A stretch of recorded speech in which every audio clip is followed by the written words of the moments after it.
13واں باب باب دعائم الاسلام. دعائم یعنی وہ ستون جس پہ کوئی چیز کھڑی ہوتی ہے. اسلام کے دعائم بنیادیں، وہ بنیادی چیزیں جن پر اسلام کی عمارت کھڑی ہوتی ہے. اس کی میں سب سے پہلے حدیث نمبر 2 پڑھ رہا ہوں. ذرا اپنی سپیڈ کو تیز رکھنے کے لیے میں پوری عربی نہیں پڑھوں گا، جہاں پر ذرا عبارت ایسی ہوگی وہاں پر عربی میں پڑھ دوں گا. عجلان ابن ابی صالح کہتے ہیں کہ میں نے ابی عبداللہ علیہ السلام سے، حدیث نمبر 2 ہے اس باب کی، باب دعائم الاسلام، جو 13واں باب ہے کتاب الایمان والکفر کا. میں نے ابی عبداللہ علیہ السلام سے کہا اوقفنی علی حدود الایمان، ایمان کی حدود پر مجھے واقف کیجئے، مجھے یعنی بتائیے ایمان کی حدود کیا ہے.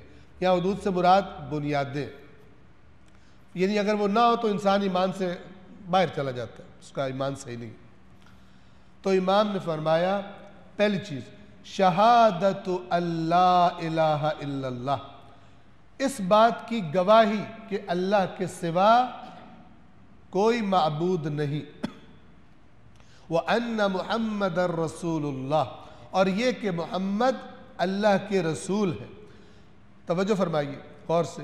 وَالْإِقْرَارُ بِمَا جَاءَ بِهِ مِنْ عِنْدِ اللَّهِ، اور یہ صرف زبانی شہادت نہ ہو بلکہ اس بات کا اقرار کرے کہ وہ سب کچھ جو رسول اللہ اللہ کی طرف سے لے کر آئے ہیں ہم اسے مانتے ہیں. یعنی کہ انہوں نے جھوٹ نہیں بولا، اللہ پہ کچھ گھڑا نہیں ہے. جو کچھ انہوں نے کہا ہے کہ یہ میں اللہ کا دین تمہیں بتا رہا ہوں، اس کا اقرار کرے کہ رسول نے سچ کہا. وَالصَّلَاةُ الْخَمْسِ، اور 5 نمازیں. 5 نمازیں، اب دین کی بنیادی ترین چیزیں بتائی جا رہی. 5 نمازیں. کتنی بڑی تعداد ہے آج جو نماز ہی نہیں پڑھتی. اور اس میں ایک قصور اس طریقے کا ہے جو لوگوں نے دین بتانے کا اپنایا. دین لوگ کہاں سے لیتے ہیں؟ زیادہ تر تقریروں سے سن کے آج کل لیتے ہیں. پڑھنے کا تو فیشن کوئی نہیں، ٹائم بھی کوئی نہیں. قرآن پڑھنا، نہج البلاغہ پڑھنا، دیگر روایات پڑھنا، اس کا ٹائم کوئی نہیں. توجہ فرما رہے ہیں. لہذا دین لوگ کہاں سے لے رہے ہیں؟ زیادہ تر تقاریر سے.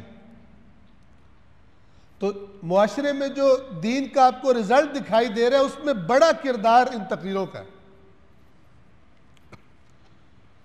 جس چیز کو بڑھا چڑھا کے بیان کیا جائے گا لوگ سمجھیں گے یہ سارا کچھ اسی میں. جس چیز کو لفٹ نہیں کرائی جائے گی لوگ بھی سمجھیں گے اس کی حیثیت بھی اتنی ہے. اور 5 نمازیں، وَصَلَاةُ الْخَمْسِ، وَأَدَاءُ الزَّكَاةِ، اور زکوٰۃ کو ادا کرنا، وَصَوْمُ شَهْرِ رمضان، اور رمضان کے مہینے کا روزہ، وَحَجُّ الْبَيْتِ، اور بیت اللہ کا حج، وَوَلَایَةُ وَلِيِّنَا وَعَدَاوَةُ عَدُوِّنَا وَالدُّخُولُ مَعَ الصَّادِقِينَ، اور ہمارے ولی کی ولایت اور ہمارے دشمنوں کی دشمنی اور صادقین کے ساتھ داخل ہونا. یعنی اگر ایک طرف جھوٹ ہے ایک طرف سچ ہے تمہیں حتماً سچ کی طرف جانا، سچوں کے ساتھ جانا.